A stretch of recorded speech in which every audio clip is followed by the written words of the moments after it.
سبحان اللہ سبحان اللہ سبحان اللہ الحمدللہ رب العالمین والصلاة والسلام علی سید الانبیاء والمرسلین۔ برادران ملت اسلامیہ، جیسا کہ آپ یہ جو جلوس دیکھ رہے ہیں ہر سال کی طرح اس سال بھی نکالا جا رہا ہے۔ اللہ اکبر۔ برادران اسلام،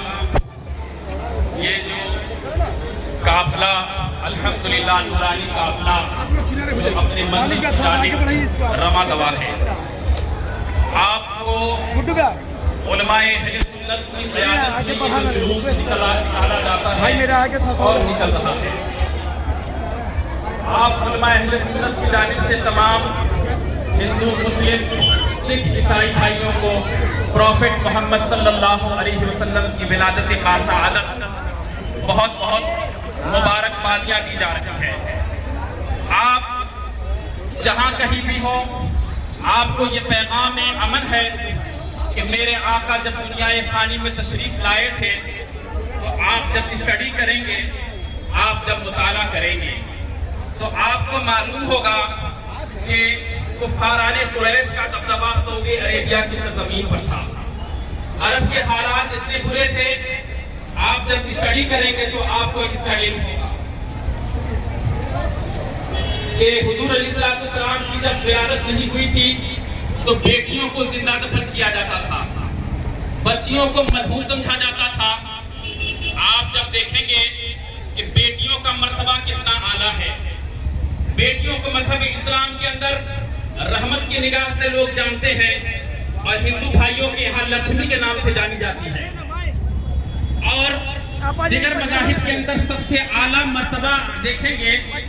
بچوں میں تو بیٹیوں ہی کا زیادہ دیکھا جاتا ہے، بیٹیاں خدا کی رحمت کے نام سے جانی جاتی ہیں۔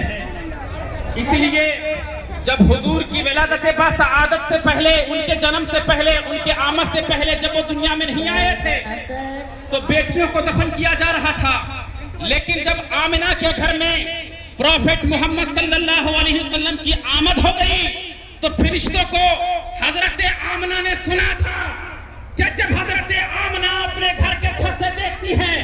تو 70 ہزار فرشتوں کا یہ جو لشکر نظر آ رہا تھا، حضرت آمنہ کہتی ہے کانوں میں آواز آ رہی تھی،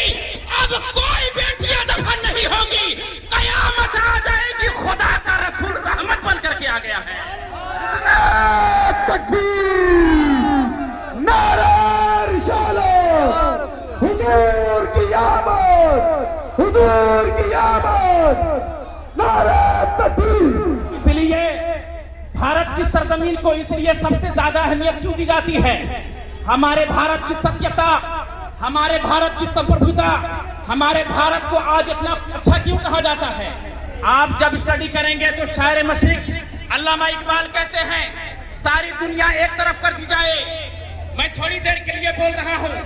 سارے باتیں ایک طرف کی جائے، بھارت کے بارے میں ڈاکٹر اقبال کہتے ہیں سارے جہاں سے اچھا ہندوستان ہمارا۔ علامہ اقبال نے یہ بات کو اس طرح یاد کیا ہے، میرے مصطفیٰ جان رحمت صلی اللہ علیہ وسلم